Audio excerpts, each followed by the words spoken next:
morning and welcome to the Foggy Dew. This is Colin. Well, I guess it's actually, welcome back to the Foggy Dew. I'm back from Texas last week. Seems kind of weird to be away from the microphone, even though we've only done, we're limping to 100 episodes. But I'm back from Texas and I'm still working on the cadence of the show this week.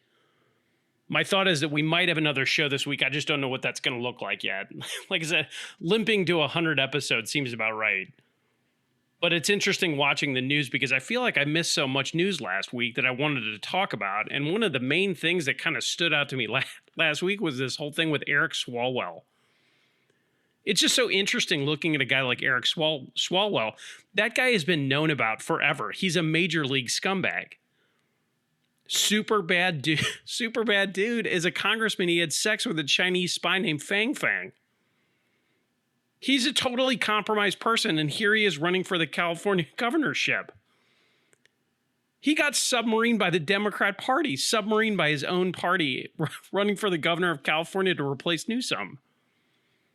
And it was so obvious to me when that whole thing broke last week, that leak on Swalwell was 1,000% a DNC hit job. It's a party nuke. The Democrat Party wanted that guy out. It was obvious. They wanted him out and they blew him off the planet. From the video to the leaks, it was all very coordinated. Nothing happens without somebody else's say-so in the DNC. It's a coordinated public media Democrat response. They just blackball the guy. And of course, everything happens in unison. It's like a memo went out. Immediately, everybody in the party is calling on him to resign. It's just like one person after the other. And it's interesting to me because I didn't really see this angle, but the interesting thing about a coordinated DNC hit on one of their own is the angle that, like, if the deep state establishment class can take out a guy like Swalwell in a week, that would indicate to me that they have absolutely nothing on Donald Trump and never did. There's no way. And again, I don't understand why that escapes the media notice, but they nuked this guy in a week. If they could do this to Trump, they would. They can't get him on Epstein. They can't get him on his business. They can't get him on bogus phone calls about Ukraine. If they could have gotten Donald Trump, they would have. They would have. And that's exactly why Butler happened, because when everything else failed, they tried to kill him. And that was almost 2 years ago. And it's interesting even thinking about that because I keep seeing Butler bubbling up in the news. Again, almost 2 years ago, and we still know absolutely nothing about Thomas Crooks, the guy that pulled the trigger. Anyway, forget about Butler. If the deep state wants you gone, you are gone. Unless you just have a mountain of security around you like Donald Trump does now. And I guess Swalwell is exhibit A of this phenomenon. And again, I didn't see that angle discussed last week because the media has been breathlessly talking about all this stuff that Donald Trump has done. If he had done anything, he'd be in jail right now. And I guess just getting back to Swalwell was useful to the Democratic Party, and I guess he outlived his usefulness. And while I'm talking about the Democrat Party, it's so interesting kind of thinking about Butler and the DNC establishment, the establishment political class in D.C., the deep state wanted Trump out for whatever reason. Trump must be stopped, meaning in the lead up to 2020. They wanted to take him off the ballot. They wanted to jail him, 96 felonies. Finally, Butler, 2020, 2024. The one reason that you can really point to as a motivation for why they were so fanatical about getting rid of this guy is that they were trying to conceal their own criminality. If you go all the way back to looking at things like Russiagate, even what happened in COVID, the 2020 election, January 6th, I just want you to keep something in the back of your mind. That's the Florida grand jury. Remember Florida. The Florida grand jury is working on all of this. I talked about it on the show like a month ago that Jim Comey was subpoenaed, and here we go. Now Clapper was subpoenaed by this same grand jury.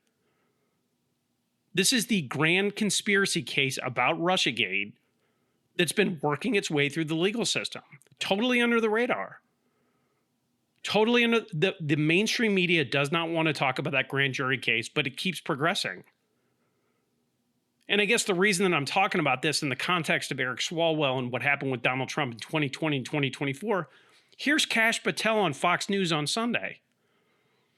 This is a quote from Kash Patel. I couldn't even believe this guy. Here's the FBI director. Quote, "We are working with our Department of Justice partners, and I am never going to let this go. They not only have personally attacked the presidency of the United States and President Trump, but they tried to thwart our elections and rig the entire system. We've got all the evidence. I can announce on your show that we've got all the information we need. We're working with our prosecutors at the Department of Justice and the Attorney General Todd Blanche and are going to be making arrests, and it's coming, and I promise you it's coming soon." End quote. We're working with our prosecutors at the DOJ. We are going to be making arrests, and it's coming, and I promise you it's coming soon. If you look at any Republican insider, not even Republican, kind of the MAGA inside world, like the Chatter, the Signal, not the Noise, everybody's watching this. Everybody's watching it. There's certain key things that you have to hone in on. This is one of them. Because the thing about a conspiracy case, that means that this continued. Because the statute of limitations is passed on what would have occurred in Russiagate, which means that there, by the intimation of this jury, the grand jury, this conspiracy never stopped. The statute of limitations is on the last act in the continuing conspiracy. This is a big one. And I guess if you look at it, I've talked about it on the show before, Russiagate was a coup. It's the textbook definition of a coup. And it was a coup concocted by people like Hillary Clinton, Joe Biden, Barack Obama, and then the two major league scumbags in Clapper and Comey. Those guys did that back in 2015, 2016, and that same crew rolled out in 2020, 2024. 2020 is totally preposterous. I mean, that's a coup. 81 million votes for the cadaver Joe Biden. And I always think it's funny. I'm going to say this again, and I've said it on the show. 81 million votes for Joe Biden. Barack Obama, at the height of his powers, got 65 million votes. Joe Biden didn't campaign in COVID and got 16 million more votes than Barack Obama at the height of his powers. Biden won less counties than Obama did. He won less counties, but somehow managed to get 16 million more votes. So 2 New York cities popped up in those counties over a 5-year period? It's totally ridiculous when you look at the numbers on a piece of paper. And again, this is why they had to stop him. Criminality. They're covering up their own tracks. You had Russiagate. You had 2020. I think that you could even look at COVID as a facet of that. But I guess the point is it's just like this is what criminals do. Criminals can't afford to be investigated. And look, you talk about January, they want to talk about January 6th all the time. I've talked about this before. They want to agree to a set of facts. Do you agree that Joe Biden won the 2020 election? Do you agree that January 6th was worse than Pearl Harbor and the Trail of Tears combined? They want you to agree to those facts because it's a narrative establishment. No, I don't agree with that. January 6th was staged to protect the steal. Why did Chris Wray have 280-something FBI officers in the crowd that nobody knew about? Why am I just now finding out this information about the January 5th pipe bomber 5 years later? It's a total joke. How could I agree to a narrative when all the facts have not presented themselves? That's like saying something about Thomas Crooks, the guy that shot Trump and Butler. I don't know anything about him. I have an opinion based on the evidence that I have right now, but if new evidence emerges, then I might consider my opinion different. But I guess getting back to Kash Patel, this is the FBI director on mainstream media Fox News, the steaming pile. He's on Fox News promising arrests. Promising arrests. Look, the entire administration is writing checks their butts can't cat. If you get to a point where nothing's happened here, and again, look, I'm not naive. I've sat here for 10 years waiting for the bars to go clink on a jail cell, and I haven't heard it yet. But I mean, they're out here promising this stuff. And if he's out promising arrests and nothing happens, it's just, it looks ridiculous. And it deepens the divide in the country. But I guess my question is, does Donald Trump look worried to anybody? He's got all this stuff going on. With the country's like flying apart at the seams. We got this war in Iran, major global reshuffling, and here's Trump just cracking jokes in the Oval Office. He's fencing with the media. He's having a great time. I don't think the guy looks worried at all. And again, there's plenty happening domestically, internationally. But look, I don't know why anybody would not take Donald Trump out of it. If you just said President X and you told me that the border was closed, that our voting is being secured, citizenship will actually mean something, we're not wasting money on illegals coming across, our economy is set to boom, we have a reshuffled world order where the United States is the apex predator, I would say President X has done a pretty good job. And I guess if you zoom into it, arrests of people that try to overthrow the government, that would kind of be a bow on top. Because I can promise you, as some ding-dong sitting in mid-Missouri, we need accountability, man. If anyone, I don't care if it's red or blue, if you break a law, you go to jail. If Donald Trump did something wrong, throw his ass in jail. I don't care. Accountability. If the heavens fall, I want accountability. I just saw this thing with Kash Patel, and I'm like, okay, man, arrest. Because again, you're never not going to, unless new evidence comes out, I'm never not going to believe that Russiagate in 2020 weren't coups. And a coup, last time I checked, is treason. And this Florida grand jury specifically is looking at a grand criminal conspiracy. And I guess for everybody out there that wants it done yesterday, we live in a world on demand. Like you press a button and you get the movie you want. You go to Amazon and press anything, you have it delivered by a drone in 5 seconds. We want things now. That's not how the law works. The wheels of justice spin slow but incredibly fine. And the only thing I can tell anybody listening to this, watch Florida. Watch any news coming out of it. But you had Comey, and now you got Clapper, and now you get the FBI director on talking about arrests. Keep watching it, man. It's going to be awesome. So switching gears, I wanted to talk about something that came up last week that is, it really doesn't get enough airtime. But in my humble opinion, it is actually the true assault on the Republic. Forget about Russiagate, forget about 2020. The true assault on this country, on the Republic, is the Popular Vote Compact. And the Popular Vote Compact poked its ugly little head out of its gopher hole last week. The Popular Vote Compact is absolute poison to the Republic that our founders designed. It's the antithesis of a republic. Okay, and if you don't know, what is it? This is the progressive wet dream. In a republic, this is a political science issue. In a republic, each state has a vote. Whatever candidate wins the vote in a state, the electoral votes of the state are then awarded to the person that won the vote in that state. For example, Missouri votes 60%. The candidate is irrelevant here. Missouri votes 60% red, 40% blue for a president. So the voters in Missouri voted overwhelming in this case for red. Red won the contest in the state of Missouri. So therefore, the state was won by that candidate in Missouri. So all electoral college votes for Missouri would then be awarded to red in the national contest. The will of the state voter is upheld that way. A Popular Vote Compact changes this very simple premise. What would happen in this Popular Vote Compact is that all electoral votes would be awarded to the overall popular vote winner.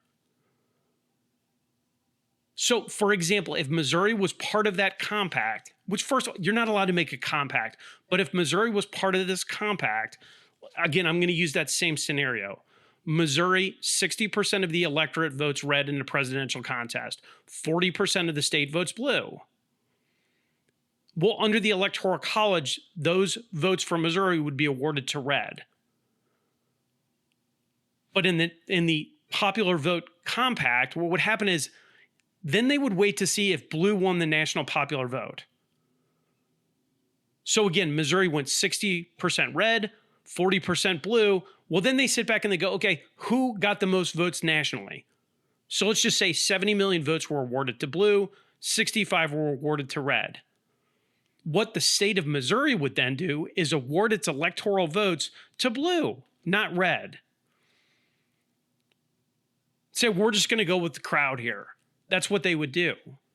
And first of all, anybody with a functioning brain understands that this overrides the will of the Missouri voter. 60% of the people in this state did not vote for blue. So why are you awarding those electoral college votes to blue? So you're overriding the Missouri voter. You're stripping the individuals right away to vote for the candidate of their preference. And secondly, this is not how the Electoral College was designed. That is not the system of government that we live in. A popular vote winner is a true democracy. Democracy is a majority mob rule. It's 51% just gets to override everyone in the minority. A republic, in a political science perspective, is designed to protect the rights of the minority. So if you look at it very simply, we're right now a republic with an electoral college. What this popular vote compact does is changes the fundamental system. It changes our political system to a democracy. We are not a democracy. We are a republic. Democracy is mentioned 0 places in any of our founding documents. 0. Go look it up. We have an entire political party called Democrats. We are not a democracy. It's not mentioned in our founding documents. A republic is a form of democracy. Democracy is mob rule. And it's interesting, I talk about the founding documents. We are a republic that is outlined very simply in our Constitution. The Electoral College is written in the Constitution also. It's in Article 2, Section 1, Clauses 2 and 3. The founders were very, very clear this was a republic, and they put in the Electoral College into the Constitution because of it. This whole idea of a popular vote compact was introduced in 2006. Well, why did it bubble up last week? Well, Virginia, under Comrade Abigail Spanberger, just joined the compact. So what does that mean? That means that Virginia has signed a law in the state that they are going to award their electoral college votes to whoever gets the most votes in a national contest for president. That move by Virginia puts this compact at 222 electoral college votes. So Virginia is joining a slew of other states. Well, the problem is here, that is 41% now of the Electoral College. 270 votes are required to force this issue at a national level. 270 Electoral College votes is the number needed to win the presidency in the Electoral College. And if just doing some simple math, 222 is 82% to 270. So this is getting pretty serious. So you just had Virginia join. I mentioned a slew of states. You had Virginia join. It's all the communist hellholes. California, Minnesota, New York, Washington, Oregon, Illinois, Colorado, New Mexico, Maine. It's all of these states that have basically been taken over by communists. And all I can tell you is when they're pushing a compact, like this is yet another coup. This is like the 16th Amendment. This is a fundamental change in our system of government. The thing that upsets me about this is that people talk about this like, oh, like, we'll just go ahead and change it in our state and we'll just go ahead and override the Constitution as written. These states do not want to go through the process of getting a constitutional amendment. That's the thing that's really troublesome here.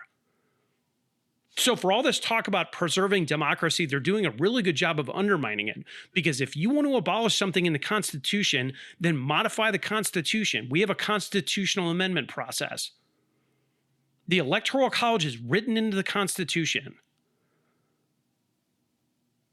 If Virginia, California, Minnesota, New York all think this is such a great idea, then go to Congress and have Congress start changing the Constitution as written to get rid of the Electoral College instead of doing an end around because of progressive think tanks. I mean, we have multiple methodologies left by our founders to modify the Constitution. If it's such a popular thing, then go ahead and do it. But it's very, very scary to me as a citizen because popular vote is a raw majority. What that would mean is that you could have just like 100 million people live in New York and in LA, and these coastal density centers would override rural flyover states. The Electoral College was designed to protect those rural flyover states from the majority, from the tyranny of the majority. And all I can tell you about this compact is it is an invitation to a civil war. The states have absolutely no constitutional authority to do this, and I don't know why it hasn't been nuked already. States have zero constitutional authority. A state cannot just decide that it's going to not follow the Constitution. If red wins a state, why would a state voter be overruled by LA and New York City? The executive would be whoever panders to the majority. It's just unbelievable. Again, this is just progressive. They did this since the ink dried on the Constitution. They want to change the system. They lay claim to democracy by subverting it openly. They're not even hiding it. But I would imagine most blue voters are like, oh, we have to protect from Donald Trump or something. And really what this is, if you want to look at it from a legal perspective, it's state collusion. It's state collusion to subvert the Constitution. And I guess if this thing ever happened, they're at 222, they would need to get to 270. If for some reason this ever occurred, the Supreme Court would have to go out and nullify it. You have other things that come up in this from constitutional question as well. You have the compact clause. You have the guarantee clause. The compact clause and the guarantee clause are in the Constitution. Those are structural frameworks here that they're trying to kick out. And I would imagine any state that tries to activate on this would be sued by a citizen. And I just mentioned a minute ago, to be fair, I don't know why this hasn't been litigated yet. The compact clause is in the Constitution is very clear. The compact clause says no state shall enter a compact with another state. For your reference, that's in the United States Constitution, Article 1, Section 10. And here you have this psycho, Abigail Spanberger, signing this bill into law. So I guess somebody should just sue her. It's just amazing to me. Imagine Virginia going 60% red, but a blue candidate wins the popular vote, which is what Abigail Spanberger and all the zealots and the hack partisans in the state of Virginia want. They would just say Virginia's going to go blue. We don't care what the voter thinks. Well, the voter wanted red. And I guess my whole thing about this is you're watching just democracy being unraveled a brick at a time in the state of Virginia. They have the Democrat trifecta in Virginia. They've got the House, they've got the Senate, they've got the governor. There's no way for red to contest anything. The second that these people got in power, they passed 1,200 laws that completely changed the economy, the voting structure, gun rights. These are unconstitutional laws all this stuff is going to have to escalate to the Supreme Court, lawsuit after lawsuit after lawsuit. And it's almost like the process is the punishment. They know that you can't do this, that there's precedent at the Supreme Court to do this stuff, and they do it anyway. And it's going to get tied up in court, and everybody's just going to be wasting their time. So every time they sit there and tell you that they're laser focused on the economy or laser focused on education, it's a total canard. Their whole idea is to overwhelm the legal system with these ridiculous, bogus bills and then get it in front of a progressive judge who's going to then pass laws from the bench. And you watch this week, Virginia is going to get nuts. Virginia is going to be in the news this week about gerrymandering its congressional seats. Kamala Harris barely won the state of Virginia, and then they're sitting around and it's 11 congressional seats, and they're going to award 10 to blue. How is that fair? How is that democracy? By making sure your opponent has no ability to talk? By silencing your opposition? Last time I checked, that's not our system of government. And I guess be very careful here. Abigail Spanberger ran as a moderate in the state of Virginia, and I guess she hoodwinked those people good because she's left of Stalin. And I hope it gives everybody listening to this, and I really do hope nationally people are watching this. This would give you a really good idea what blue would do if they ever took over the House, Senate, and the presidency. They're going to lock the door and throw the keys away. They're going to pack the Supreme Court. Your guns are gone. They're going to make DC and Puerto Rico states. It would be permanent blue. They want a single party state. This is exactly why they brought in 20, 30 million illegals. This is exactly the point. Permanent blue. And again, it just happens in the open daylight. But it's very, very scary to me as somebody that understands political science and the real danger here with a national popular vote compact. Anyway, I'll be watching the whole thing. I just think it's nuts. So switching gears, I wanted to go ahead and talk big chessboard just to kind of catch everybody back up to speed on what's going on outside the borders of America. And it's interesting. The Eastern Bloc versus Western Europe is so interesting when I look over at Europe. Like you've got Poland, you've got Hungary, you've got the Czech Republic, Bulgaria. They're all awake. They're awake, not woke. They have strong borders. They have low illegal immigration. They know communism. These countries knew communism historically, and they're protecting against it. They know radical Islam. They were pushed up against the Ottoman Empire. People act like the Ottoman Empire happened like a bazillion years ago. The Ottoman Empire was not that long ago.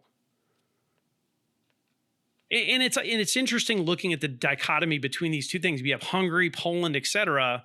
Those countries in the Eastern Bloc are the inverse of like France, England, Germany, which are going socialistic woke from the EU. So I guess step back and look at Europe then. Look at all of Europe in totality. The EU, the European Union, is a World Economic Forum clown show. The EU is totally woke and ridiculous. They want open borders, no energy. The EU is basically just elitist socialists out of Davos. But if you look at some of these individual Eastern Bloc countries, they're just a complete, they're a total repudiation of the EU. So, for example, Hungary. Hungary is a thorn in the EU side, and it has been for a while. Hungary, the nation of Hungary, has rejected the EU's push for socialism and for open borders. Hungary, for a long time, was led by a guy named Viktor Orban. Orban is a Trump ally.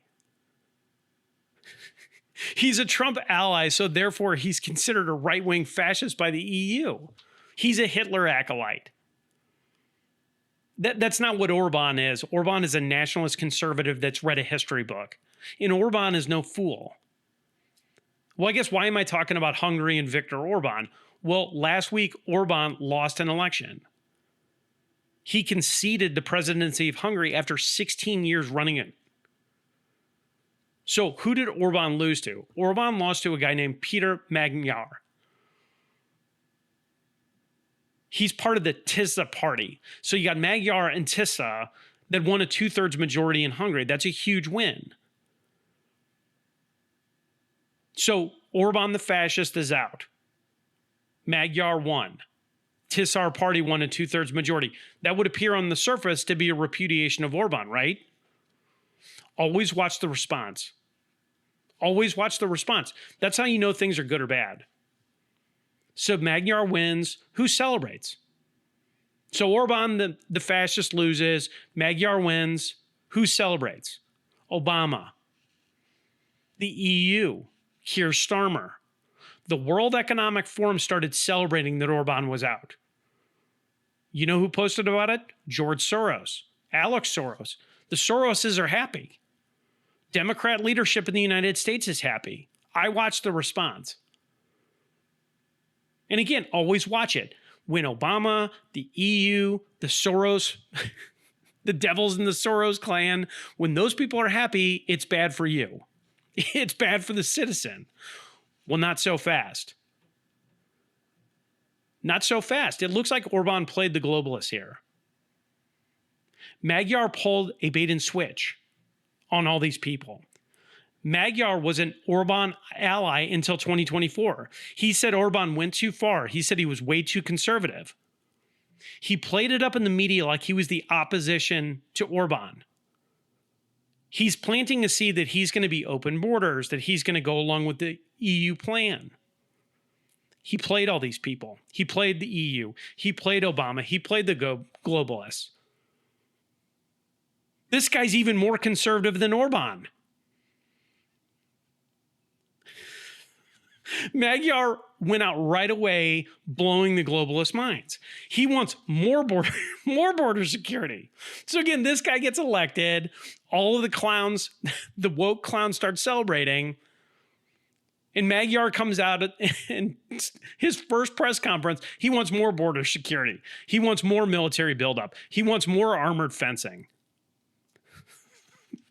The EU got totally played. I don't know if I've ever seen anything like this in modern media. And Magyar comes out and he's got this like laundry list of nationalist policies. And the first thing he did is that he rejected the EU's migration pact. The EU Migration Pact is a pact that guarantees partner countries will accept a percentage of illegals into their country. He said, just go pound sand. Magyar threw that pact in the trash. Here's Magyar at his first press conference. Quote, "I will explain this clearly. Hungary will not accept pacts. I'm going to maintain the border more." Gets better. He's actually ending all non-European work permits. Here's Magyar, quote, "Their arrival will be reduced to zero. We want to work on returning ethnic Hungarians from Western Europe," end quote. Man, Orban's a genius. Magyar was an Orban protege. Orban is a genius, a true patriot, a nationalist.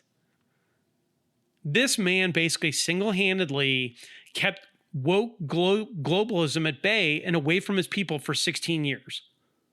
He was the mud in the eye of the EU. He made them look ridiculous. But Orban protected Hungary from the socialists in Davos. And then what he does, he ends up putting a Trojan horse in. He groomed Magyar. And here Magyar comes out and it's the bait and switch. He does a Trojan horse deal here. And again, I said it before, I don't ever remember seeing this. Very rarely do you get it where Barack Obama and the EU come out and they're all like popping champagne. And then they're like, oh man, maybe we celebrate too early. These people got played. And you know what's even better here? Orban. Orban's now unleashed. He doesn't have to sit here and be working in Hungary. Orban's a leader. He's a European patriot. There are other nationalist parties in EU countries. You have nationalist parties in places like the UK, in France, like AFD in Germany. You got PPV in the Netherlands. Those are like MAGA equivalent parties. They're nationalist, right, populist countries that want strong borders. They don't want unchecked illegal immigration. So you have these like MAGA equivalent parties that are growing fast in Europe. Well, now you have a guy in Orban that can go whip that up. He can channel it. He can direct it. He can start coordinating with nationalist parties outside of Hungary. He can actually be the real leader that Europe needs. Because let's be honest, okay, if you look at this in totality, the globalist game for Europe has been totally laid bare. And it's interesting looking at it from the perspective I just talked about. Orban now is being pushed as a replacement to lead the EU. The EU right now is led by Ursula von der Leyen. Ursula von der Leyen is up for re-election. She is a total woke WEF clown running the EU. So here's Viktor Orban that is now freed from his shackles. Orban is being discussed for that role now. Can you imagine Viktor Orban in charge of the EU? What a title change that would be. That would be a sea change event in Europe. If somehow Orban could get in there and then just start dismantling the woke EU. Because I can promise you this, Orban is exactly what the EU needs to be successful long term. He is the antidote to this woke clown show that we're witnessing in Europe. Orban can be the nationalist beacon to rally nativist conservatives in these other countries. And it's starting already. Bulgaria just saw the light also. On Sunday, a guy named Rumen Radev won in Bulgaria. Radev is an anti-mass migration guy. He's a nationalist. He's a patriot. Radev is already defying the EU. And you might be curious, like, who is this guy? Is he just some out of the... No, this guy was a major general in the Bulgarian Air Force. He's a nationalist and a populist. He opposes migrant quotas. He rejects funding Ukraine. He opposes the Eurozone. He wants independent Bulgarian financing. All of those things are a middle finger to the EU. And all I can tell, it's like looking at like Japan. Japan is standing up on their own. They're saying, we're not accepting this.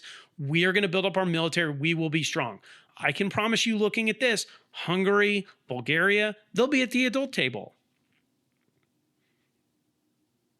They'll be at the adult table. But you look at places like England, France, they're going to be at the kiddie table. They have no ability to defend themselves. They have no ability to create energy. And they're just letting their borders be overrun by hostiles. But this egalitarian idea that the EU is killing Europe with socialism. And I think we saw that in the States, right? The idea of unchecked illegal immigration, it's a poison pill to a nativist population. Nativist populations are going to be forced to fight here. They're going to be forced to fight. We're going to watch that in our lifetimes. These nativist populations will be forced to fight because they're being subsumed. If you're a nativist of a country in Europe, you are being replaced. And look at what's happening. You're already seeing the response. They're already forming parties. You're developing leaders like Orban. How long is it going to be until the U.S. starts arming political insurgent places like France, Britain, Germany? We're going to have to come to Europe's aid again. And look, you don't have to look much further than Ireland. Ireland is already popping off. There was a bunch of stuff that happened the last 2 weeks in Ireland. You had all these transport truck drivers. They were shutting down the roads to protest the government. Ireland's going to be the first place to pop. The native Irish population in Ireland is being replaced by illegals. The Irish government, which is totally woke and in bed with the EU, is replacing the native-born Irish population. And the only thing I can tell you about Ireland is Ireland's a little bit different from all these other countries like England, France, Germany, etc. The Irish have fought off invaders for 1,000 years. The Irish know the old ways. The Irish study their history. There are plenty of Irish rebels that fought in the 90s against the British. But I can tell you this, Ireland's already popping off, and insurgency is going to come fast in Ireland. Ireland is the canary in the coal mine for Europe resistance. Because eventually that nativist rebellion against the woke governments are going to happen in places like England, Germany, France. Those nativist populations are going to have to fight back, or they're going to be consumed by illegal invaders. They're going to be voted out of existence. Look at a place like Sweden. In 40, 50 years, Sweden will be minority Swedish. And I guess the question is, just to think about, if a native population is a minority in its own country, is it the same country? Yeah, the geographic borders there, it says Sweden on the map. But if only 30% of the people there are Swedish, is it Sweden? No, it's not. It's not. It's the same in Ireland or Britain or any of these other places. If you keep importing illegal immigrants into Ireland and they are producing at a rate faster than the native population, eventually it's a math equation. I mean, look at Britain. Britain's biggest baby name, I think, is Abdul. It's not George. It's not Michael. It's not Richard. It's Abdul. And I'm not the brightest bulb around, but Abdul isn't an English name. It's not a saint's name. Look, anyway, awesome news from Hungary. I love seeing these nativist people stepping up. Congrats to Orban. Congrats to Magyar. Tough luck, Obama. Tough luck, Soros. Obama, this guy, I've been watching him talk about this Virginia gerrymandering thing. Always watch Barack Obama's language. This was Barack Obama talking about Hungary. I just thought it was so interesting. Here's Barack Obama, quote, "The victory of the opposition in Hungary yesterday, like the Polish election in 2023, is a victory for democracy. Not just in Europe, but around the world. Most of all, it's a testament to the resilience and the determination of the Hungarian people and a reminder to all of us to keep striving for fairness, equality, and the rule of law," end quote. A victory for democracy. The language here is just unbelievable. A victory for democracy, striving for fairness, equality, and the rule of law. Sure. Always with the democracy. Democracy is whatever Barack Obama wants it. Barack Obama, that means that woke rules as a single party is what democracy is to Barack Obama. That's his definition of it. Fairness, equality, and rule of law, just code words. Nobody's going to sit there and read those words and be like, yeah, I'm against fairness, I'm against equality, I'm against the rule of law. Of course not. It's flowery language coded. It's slippery words from a forked tongue. What democracy means to a guy like Barack Obama is socialism and globalism where he's in charge. It's a subversion of the English language by these elites. They use it like a cudgel. Anyway, always watch the response because Barack Obama put this thing out and then Magyar did a bait and switch on this guy and it's totally brilliant. I loved it. But I'm rooting for places like Hungary. I'm rooting for places in the Eastern Bloc because they're doing it right. So switching gears, colonial history to me is just totally fascinating. And there was a lot going on in the world back then, like right before the American Revolution popped off. But there were a number of huge events that occurred in Europe that impacted the colonies before the American Revolution. There was a major war fought in Europe right before the American Revolution, and that war was called the War of Austrian Succession. You probably never heard of that before, but it was a big deal. That war involved almost all of the great European powers. And the theaters raged across the globe, but it's just so interesting. The principal cause of this entire conflict was the prize was the crown of Austria. I'm not going to get into the whole story about what happened with this thing, but there was basically a woman from a noble family that claimed the throne of Austria. Her name was Maria Theresa. Well, Teresa's claim to the Austrian throne caused a bunch of issues in Europe. France, Prussia, Bavaria, they did not want her installed as the ruler of Austria. However, England, the Dutch, Hanover, they did want Teresa. Well, this whole thing culminated in these kingdoms fighting. Now, that war raged from 1740 to 1748. But that war got so big, it ended up drawing in places like Spain, Russia, Sweden, Saxony. It was almost like a great war. It drew most of Europe into it. Well, a lot of the fighting was not just in Europe, like I said. The fighting was not contained to Europe. It spread everywhere across the globe. And that war, the War of Austrian Succession, actually landed in the colonies.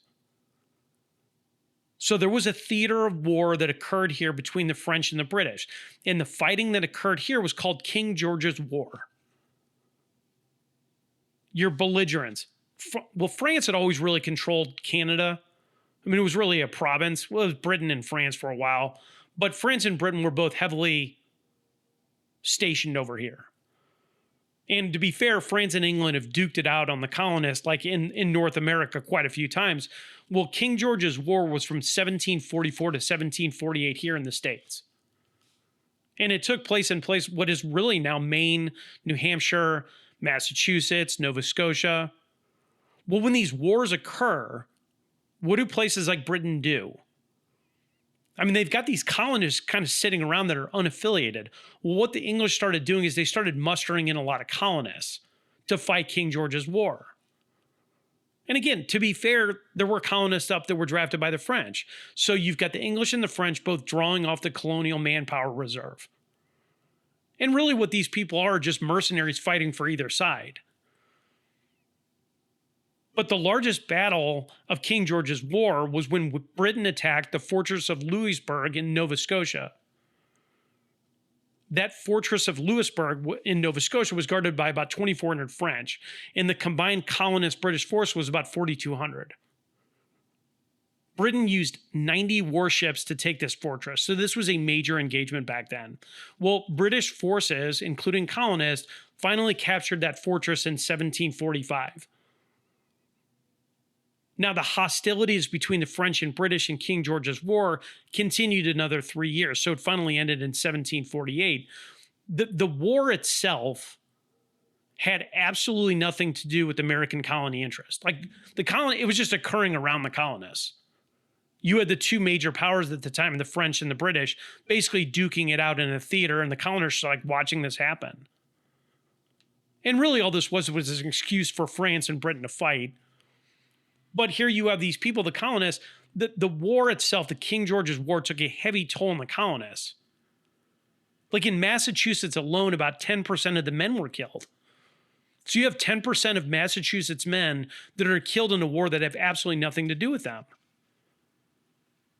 Well, here you have France and Britain. They finally came to peace in 1748. But 7 years later, they ended up fighting again in the French and Indian Wars. The French and Indian Wars occurred on this continent between 1754 to 1763. You're almost getting up right to the point of the Revolution. But you just had decades and decades and decades of these two great powers fighting here, and they're using colonial bodies to fight their wars. So the colonists were not new to fighting, I guess is my point with this. The colonists learned how to fight wars from these engagements. This is why you had such hardy stock here in the colonies. These were men that knew how to fight. These were men that knew how to use weapons. And I guess the point is, there were plenty of veterans in the colonies by the time the American Revolution broke out, men who knew to fight. Well, a man that knew how to fight was a guy named Samuel Whitmore. And you might be asking yourself, who is Samuel Whitmore? Well, Samuel Whitmore was born in 1694. He was born in 1694 in what is now Charlestown, Massachusetts. That's British America. Well, Whitmore fought in that King George's War. Whitmore fought in King George's War on the side of the British. He helped the British capture that fortress of Louisbourg. Even after he was done with that, this guy's getting a little long in the tooth here. Whitmore even fought in the French and Indian War in 1763. In 1763, Whitmore was 69 years old. So you kind of had this old-time veteran guy that keeps jumping into these engagements when they pop up. Well, by the time the American Revolution rolled around, Samuel Whitmore was in his 80s. So here you have this 80-year-old curmudgeon that was a veteran that knew how to fight. He was in his 80s and he knew all about war. He was very, very interested in watching America be successful. Well, Whitmore actually lived very close to Lexington and Concord. So here's the story. April 9th, 1775. Whitmore's 80 years old. Every single person in that area knew what was occurring. They were very, very attuned to what was going on here. Lexington and Concord had just been attacked. Lexington and Concord was attacked April 8th, April 9th, 1775. And if I've talked about it on the show before, the British went there. Why? Because that was where the colonial armory was. Tyrants always go for the guns first. Well, after Lexington and Concord, British forces started moving towards Boston. Well, as they were moving towards Boston, the British forces were harassed by colonial guerrillas all the way. So these guys would get up and take pot shots. Well, here's Whitmore. He wanted to get in on that action. Here he is in his fields. He's working in his fields, and he sees a British brigade headed to Boston from Lexington and Concord. Now, that British brigade that he saw was the 47th Regiment of the Foot. And those are British grenadiers. So basically, it's a hand grenade brigade. So Whitmore's working in his field, sees these guys marching, and he grabs his gear. So this 80-year-old man goes and hides behind a stone wall, and he waits. Well, when the British walk by, Whitmore pops up. 80-year-old Whitmore pops up from behind a brick wall and takes on a brigade by himself. He pops up, he fires his musket. It's a single-shot musket. That first shot killed a British soldier. He shot him right in the chest. This 80-year-old badass drops his musket and whips out 2 pistols. He had dueling pistols. He fires both of those. So he kills a second British soldier and he mortally wounds a third. Now, again, muskets and pistols back then are single shots, so this guy has no time to reload. He got off 3 shots, all kills. Well, again, this is one guy against a brigade, so the British wheel on Whitmore. They turn to fight this guy. They're coming after him. Well, what does he do? He has no firearms now. So this total badass gets off 3 shots, waxes 3 British soldiers. The British start coming at him. What does he do? He pulls a sword. He pulls a sword out and attacks the British. He charges 1 guy against a brigade. Well, the odds are not real good for old Whitmore at that point. Whitmore was shot in the face. Whitmore, the 80-year-old, is shot in the face, beaten, and bayoneted 6 times. Bayoneted 6 times. They left him for dead. And then the British just march off. Well, colonial forces ended up finding Whitmore the next day. The interesting thing about it was he wasn't dead. When the colonial forces found him, he was sitting there trying to reload his musket. He wanted to fight more. Well, the colonial forces ended up getting to a doctor, and the doctor looked at this guy and said, "This guy's 80 years old. This guy's a goner." Well, the doctor was wrong about that. Whitmore survived that engagement. He survived and lived another 18 years. This guy died at 98 years old of natural causes. And it's interesting, at the spot of his engagement, there's a monument that still stands today. On this monument, it's a little concrete thing with etched writing, but it simply says, "Near this spot, Samuel Whitmore, then 80 years old, killed 3 British soldiers in April 9th, 1775. He was shot, bayoneted, beaten, and left for dead, but recovered and lived to be 98 years old." 80 years old doing this. Whitmore, just as a historical fact, is better known as the oldest known colonial combatant of the Revolutionary War. A brave man, a veteran, fought alone, patriot. I have to imagine he never bought a beer anywhere ever again. But there's a total American badass for you. Thank you, Samuel Whitmore. Standing up and firing at the British. But again, he learned all that stuff in King George's War. He learned it fighting with the British. So anyway, okay, I'll go ahead and wrap the show up, guys. Again, I don't know what the cadence of the week is going to look like. I'm going to do my best. But I guess in the meantime, if you like the show, please go ahead and tell a friend about it. If you would, please follow us on Spotify. You can also follow us on Instagram at Foggy Dew Daily. If you have any questions for the show, please go ahead and email us at foggydew95@gmail.com. But in the meantime, I'd ask you to say a prayer, ask questions, and stay vigilant. This is the Foggy Dew signing off.